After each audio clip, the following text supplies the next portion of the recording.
I just want to take a moment to speak about parental alienation because it's so overlooked.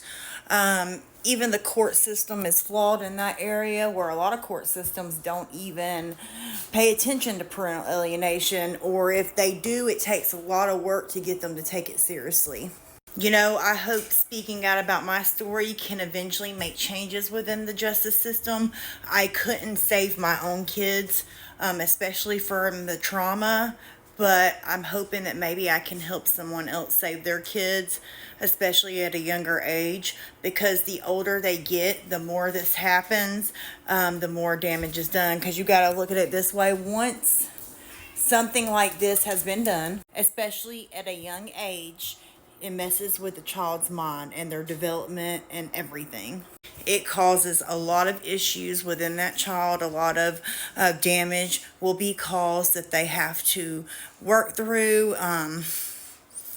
Some children have accepted a false reality that the other parent has told them for so long that when they get the real version of everything, it's hard for them to accept that. Naturally, a child doesn't want to accept someone that they trusted and loved, which is their parent, would do this to them and their other parent. But it happens far too often, and more than you would think. Even a lot of people are uneducated about this. I knew it happened, but honestly, I didn't know at what rate until I personally went through it. A lot of everyday people who are walking around are not educated on this topic. And a lot of these people, when they hear about parental alienation, they automatically start victim blaming. They're like, you must have done something for this to get to this point. Well, I have for people who truly experience this, that's not the case. It is never okay to do this to another parent, especially the children. When you say stuff like that, you are victim blaming and you are a part of the problem and why shitty people get away with shitty things. I'll just let you know right now, this is a form of abuse. Definitely child abuse, mental abuse, emotional abuse. And those things can later trickle down and turn things into physical abuse. And that doesn't necessarily mean the other parent putting their hands on someone. That could mean maybe this child occurs an eating disorder or something like that. Or they struggle in just different areas that are physical, from the things that they've been through. Also, in a lot of parental alienation cases, what you will see is a parent will alienate the child or children from the other parent, but then not want to do right by the children. Like they don't want to properly raise them, take care of them, teach them certain things. They don't want to play with them, spend time with them, unless it is convenient for them, or to make it look good in front of other people, because you'll also find that they don't want anything to do with these kids until they're around other people, because now they got to put on a show. They got to act like they're the best parent in the world. You will have that parent tell other people, yeah, the other parent abandoned them. They'll even tell the children that your parent abandoned you. They don't love you. They don't care about you. I'm all you have. I'm the only one that's been here for you. And they're telling these other people this too. They're like, I had to step up and do what I had to do because the kids needed someone that cared and loved them, and typically they're full of shit, because they're the ones who are actually alienating the kids from their other parent. You'll also find it in power dynamics where one person has a little bit more power than the other. Maybe the other parent has a past. Okay, and when people hear that a parent has a past, they automatically think, oh, well, then that explains everything. That's why this and that. I don't give a fuck what kind of past a parent has. If they love their children, they're good to their children, they've always taken care of their children no matter what their past looks like, then it's not okay to do that, period. Because I personally know throughout even my active addiction, my kids were very well taken care of. They didn't want or need for nothing because mama had it. Do you think anybody else helped me do those things? No, besides my husband. I couldn't even get my ex to bring stuff. I said, I don't want no money, just bring the stuff to him. It never happened. Never.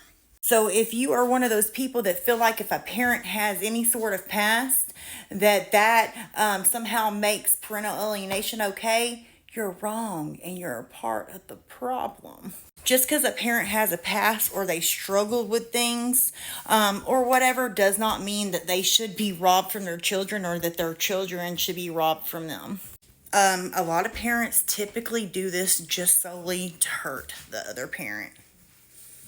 That's all it's about. For whatever reason, they do it to hurt the parent. In the meantime, they're also hurting their children. They're causing their children damage. It is abuse. Point, period, blank, it is. If you can look your children in the eyes and lie to them and tell them that the other parent abandoned them, they don't love them, that they chose this and that over them, when you know good and damn well that ain't true, you're a POS.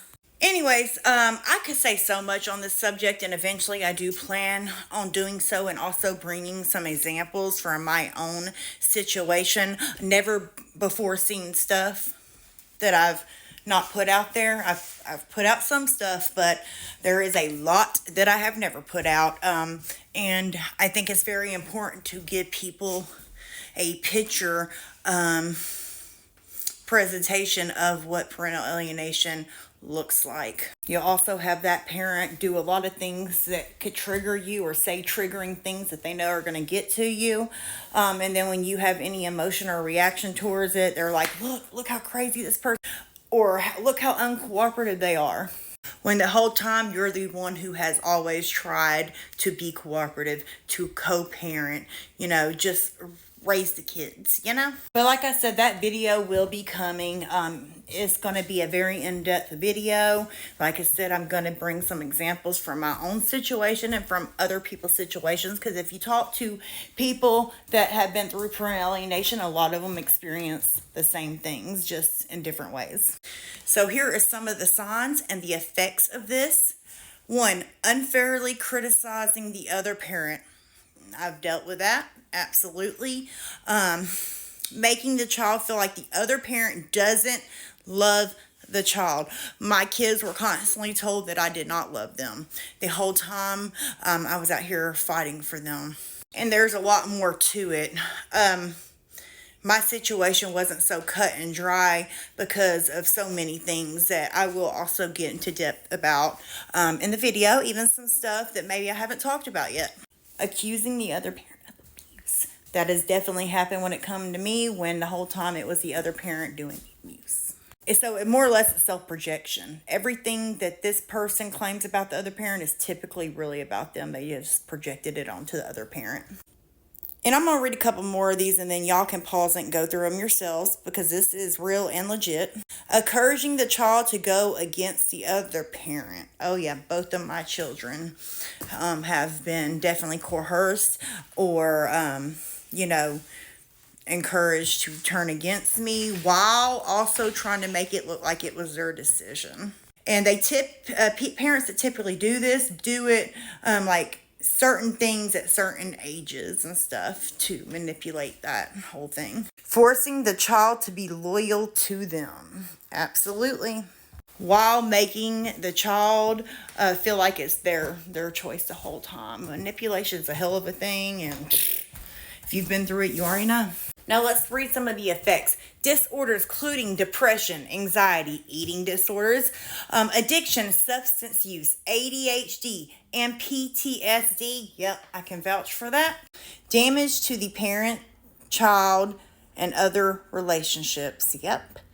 Damage or a loss of sense of self, future relationship problems and difficulties.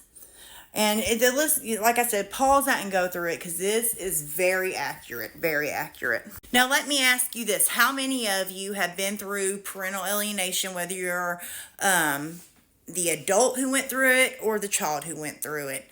Or how many of you know someone that has?